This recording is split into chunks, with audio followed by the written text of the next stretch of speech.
Mwami Yesu turagushimiye kuri Imana ikomeye kandi uri Imana yambaye. Turagushimiye imbabazi n'ubuntu bwawe. Turagushimiye ko twita no twitwararika muhabwe icubahiro. Ne Mwami Yesu sina kano kanya turaguhaye kaze ku ijambo ryawe Mana ugiye kutuganiriza. Ntaba ari twe tugaragara ariko ari ugaragara muri twe. Ahora wivugira Mwami Yesu. Umuntu wese agiye kumva ijambo ryawe Mwami Mana. Reka mpemu wawe yera yongera agende kuri buri muntu wese kugira ngo amuganirize kandi dutahuze ijambo ryawe uzobukoze. Ibisiga tuguhaye kazi n'akarebo kugira ngo abari butangurana natwe ngo usozana natwe uzobukoze. Gusa twizeye mu izina ry'Umwami wacu Yesu Kristo. Amen. Turabaramukije abakunze mwese mudukurikirana kuri Highroad TV. Turabahaye kaze kugira ngo twongere usangire ijambo ry'Imana. Imana yase ku mutima wanje. Rero reka tugiye gusanga ijambo ry'Imana yetse mu Abanyefeso ku murongo wa 4. No, Abanyefeso igice cya 4 ku murongo wa 13. Turamanuka hepfo gushaka kuri 16. Turasoma mu izina rya Yesu Kristo. Ijambo ry'umutwe ravuga ngo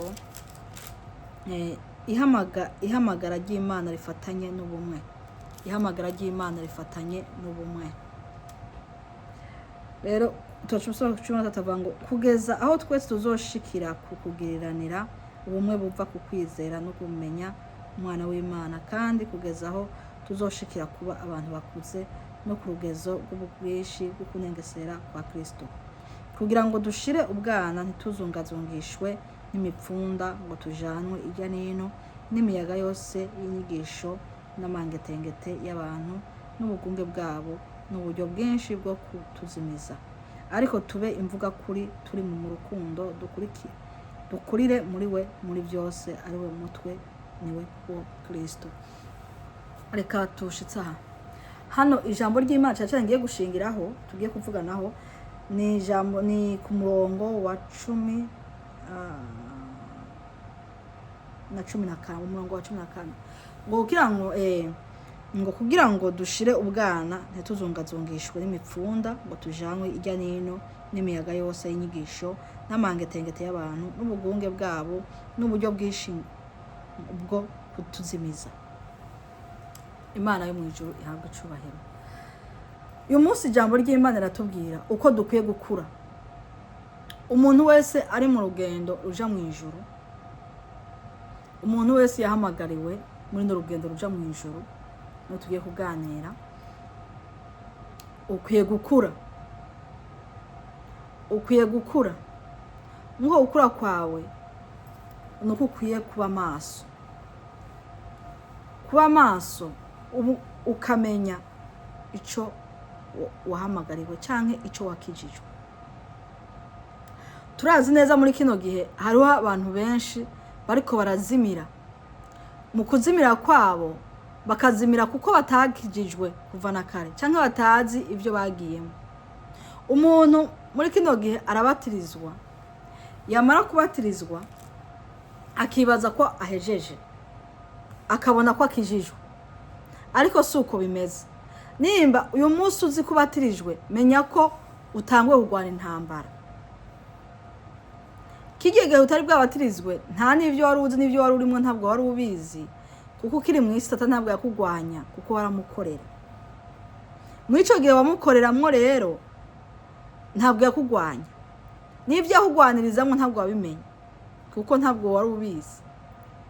Nimba waragwara waravuga uti kugwara n'ivyo abandi bose, nimba nkenye n'abandi bose niko bimeze. Ariko nimba ukijijwe, menya ko utanguye kugwana intambara. Iyo ntambara ukwiye utanga kugwana ni iki? Nimba uvuze uti raba urabatirijwe, utanguye kugera mu kirenge cya Yesu Kristo, kuko kujya kubatirizwa kwawe no kuvuga ati vyakera vyose nagendeye mu kutamenya kwanje birarangiye. Ariko uyu munsi utanguye kugwana intambara yo kugwanana n'icaha. Nimba horo ubesha, uyu munsi ugiye gutanga kugwana kutabesha. Nimba horo utukana, uyu munsi utagwana no kudatukana. Aba mbiko mvuga tuvuye nk'abantu babatijwe ari abana bato bakiri bato, ariko uri umuntu mukuru. Uyu munsi uje kwihana wahora usambana, uyu munsi uje kwihana wahora wica, warishe, uyu munsi uje kwihana. Wahora uraguza uyu munsi uje kwihana ibyaha byinshi wahora ukora, imbura imboregwa n'ibindi. Uyu munsi bya bindi byose wahora ukora sitaraje adusha tanga kuguhiga, ashaka kubigusubizamo. Rero utanga kugwana intambara yo kugirane yo kudasubira inyuma, yo kudasubira mu byo wahoramo. Muyo ntambara agiye gutangwa kuza ibigeragezo. Nimba hora uri umunywi w'inzoga ugiye kuronka abaziguha. Nimba wahora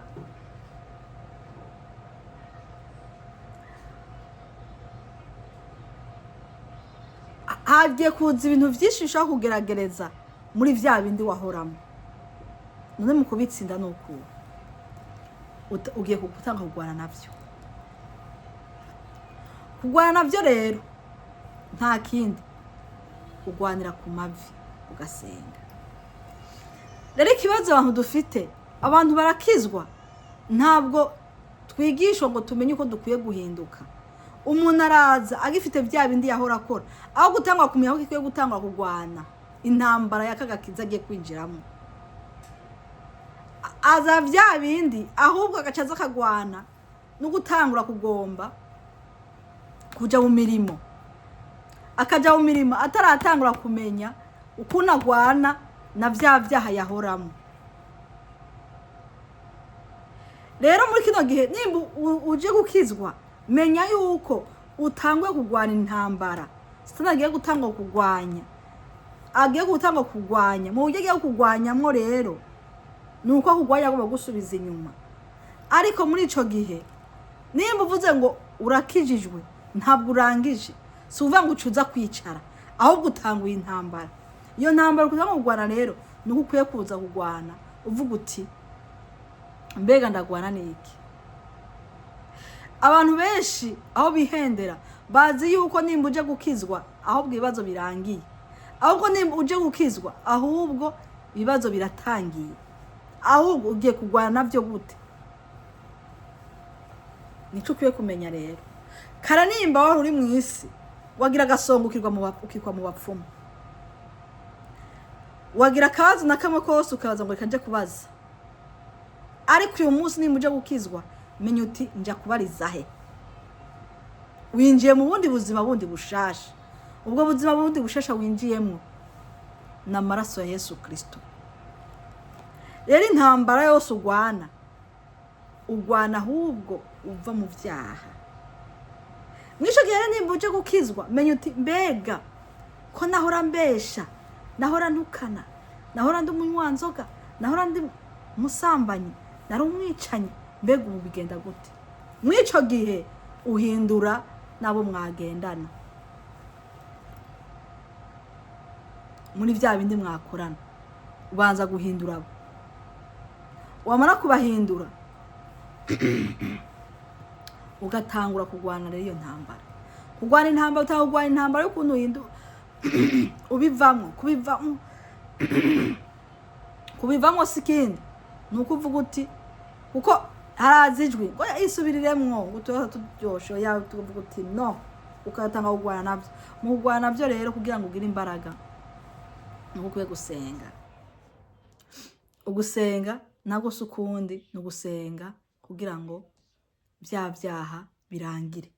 Ariko ikibazo dufise muri kino gihe, aho gusenga kugira ngo ibyaha birangire, ahubwo dusengera ibibazo. Katavuga ngo gasenge ndonke ibi nabiriya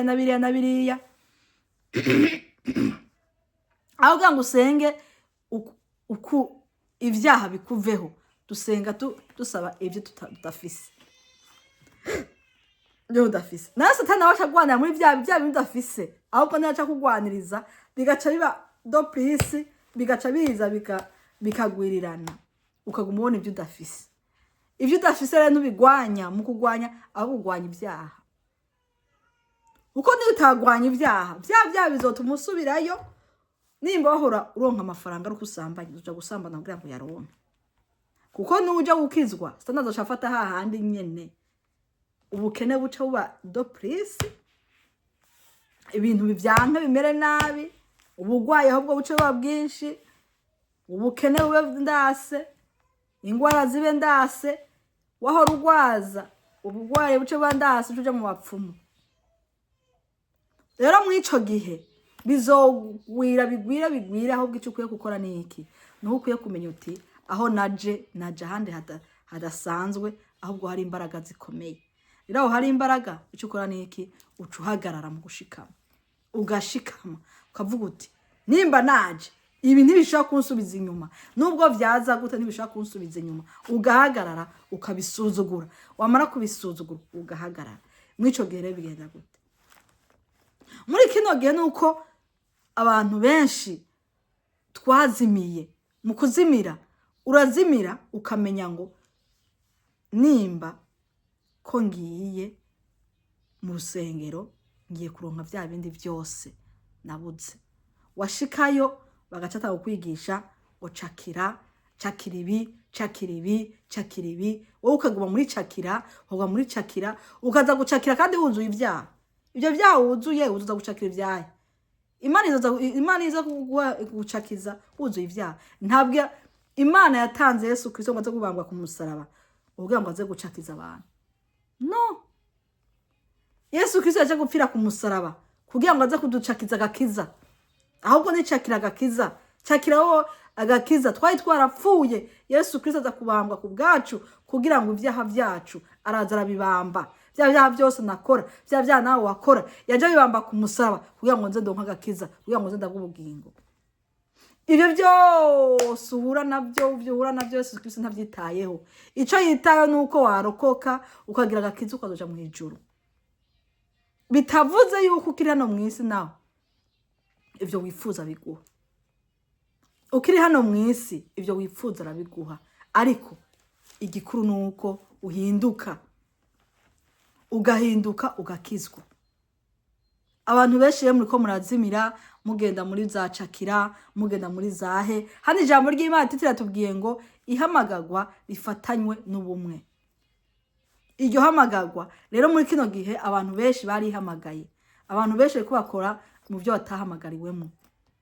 Bamwe rero abahamagawe nabo bari ko bakora mu mihamagaro itari yabo. Abandi nabo bavuga ngo baje ngo bari ko bakorera Imana, barahamagawe ariko ntibahamagawe, baje kugira ngo bironderere ibyo bakeneye. Bamwe baje kugira ngo barondere ubutunzi, baza kuburonda bashinga amashengero, bakora ama business.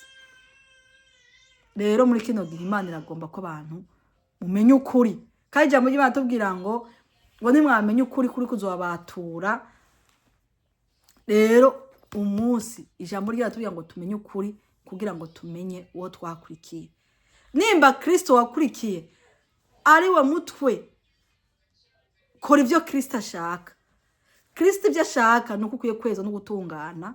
Numara kweza no gutungana ukama wezwa, ugahinduka mu ngeso mbi zawe. Ingeso mbi zawe ugenderamwo akaba ari zuhindukamwo, kamere zawe ukazihindukamwo, ubwibone bwawe ukora ukabuhindukamwo, ushakanyi, usambaye n'ibindi byose mukora mukabihindukamwo, ubusuma, ubwicanyi n'ibindi byose mukabihindukamwo. Abantu mugakizwa by'ukuri, mutariko murabesha mubesha Imana, muriko murabesha muzimiza bene so. Muri kino gihe abantu bishakira ubutunzi. Ubu rero ukaza ugafata mwene so ukamushira harya, ukamubesha ngo nacakira ibi, ukamubesha akazokwamara ngo yarahawe amasezerano yo gucakira, yarahawe amasezerano y'imigisha y'ibiki. Umugisha ushaka hinduka. Yesu atanga umugisha, Yesu arakiza, Yesu arabohora, Yesu arahindura. Yesu nta kintu na kimwe atogukorera iyo uhindutse. Reka rero uhinduke ube umukristo mwiza. Benshi bavuga ngo bakizwa ngo barakenye. Abakizwa gukena kwabo nuko badakizwa, babatambikije.